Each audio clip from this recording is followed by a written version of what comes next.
warahmatullahi wabarakatuh. Perkenalkan, nama saya Berlian Aulia Rahmawati dengan NIM PEK 071332200057, Prodi Sarjana Terapan Sanitasi Lingkungan, TK 75 dari kelas B. Di sini saya akan menjelaskan studi kasus pertama, yaitu kasus PPGD dengan pertanyaan, ketika kita menemukan kasus tersebut, sebaiknya kita dahulukan menolong yang mana, mempraktikkan tindakan pertolongan yang harusnya kita lakukan untuk penanganan pertama kasus tersebut.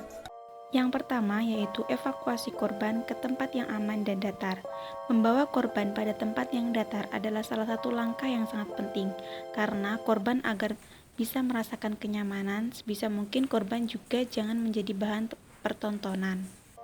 Yang kedua yaitu bisa menghubungi tenaga medis.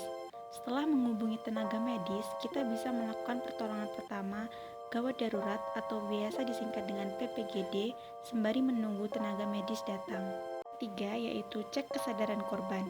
Panggil korban dengan berbicara keras di telinga korban. Jangan menggoyang terlalu keras atau menyentuh pasien. Yang keempat yaitu lakukan tepukan selama 3 kali. Hal ini dilakukan agar ketika korban masih bisa merespon, korban bisa merasakan tepukan tersebut.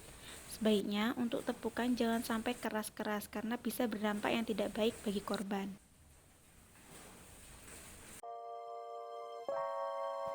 Yang kelima, cek denyut nadi korban. Denyut nadi bisa diukur pada beberapa titik dalam tubuh seperti di pergelangan tangan, siku bagian dalam, dan sisi leher bagian bawah. Cek nadi dengan 2 atau 3 jari meraba di samping trakea atau tepat di sisi bawah leher. Itu untuk sisi leher bagian bawah. Yang keenam, lakukan kompresi.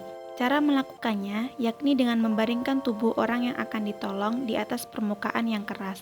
Lalu, Anda bisa berlutut di samping leher dan bahu orang itu. Letakkan satu telapak tangan Anda di atas dada bagian tengahnya, tepatnya di antara puting, dan letakkan telapak tangan kedua Anda di atas tangan pertama. Pastikan posisi siku Anda lurus dan bahu berada tepat di atas tangan Anda.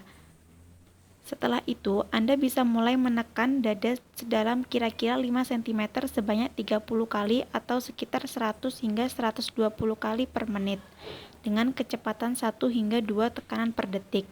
Saat menekan, gunakan kekuatan tubuh bagian atas Anda, jangan hanya mengandalkan kekuatan lengan agar tekanan yang dihasilkan lebih kuat. Kemudian, cek apakah sudah terlihat tanda-tanda dia bernafas atau menunjukkan respon. Jika belum, Anda bisa memberikan nafas buatan jika merasa kompeten atau Anda bisa lanjutkan proses kompresi dada saja hingga tenaga medis datang. Yang ketujuh atau yang terakhir yaitu berikan nafas buatan. Nafas buatan merupakan bagian dari resusitasi jantung paru atau RJP atau Cardiopulmonary Resuscitation atau CPR, yaitu teknik pertolongan pertama pada kondisi henti nafas atau henti jantung. Pemberian nafas buatan bisa dilakukan dari mulut ke mulut atau dari mulut ke hidung, terutama jika mulut terluka parah atau tidak bisa dibuka. Setelah mengamankan saluran pernafasan, orang yang hendak ditolong, Anda bisa memberikan pernafasan buatan. Dengan catatan Anda sudah terlatih. Cara memberikannya adalah dengan menjepit hidungnya, lalu tempatkan mulut Anda ke mulutnya. Berikan dia nafas atau udara dari mulut Anda sebanyak 2 kali, sambil melihat apakah bagian dadanya terangkat seperti orang bernafas atau belum. Jika belum, coba perbaiki posisi lehernya atau periksa kembali apakah terdapat sumbatan pada jalan nafasnya. Setelah itu, ulangi proses kompresi dada sebanyak 30 kali yang diikuti oleh 2 kali memberikan nafas buatan. Proses ini dihitung sebagai satu siklus. Untuk mengatasi tulang rusuk yang patah, pertolongan pertama gawat darurat yang dapat dilakukan adalah yang pertama, membawa korban ke tempat yang datar dan membaringkan korban dengan nyaman dan aman. Hal ini sangat berpengaruh agar tulang dari si korban tersebut tidak semakin parah. Namun untuk membawa korban ke tempat yang aman atau yang datar harus dengan hati-hati. Yang kedua yaitu jangan membalut dengan kain tempat tulang rusuk yang patah. Hal ini jangan dilakukan karena akan semakin memperburuk dari kondisi patah tulang tersebut.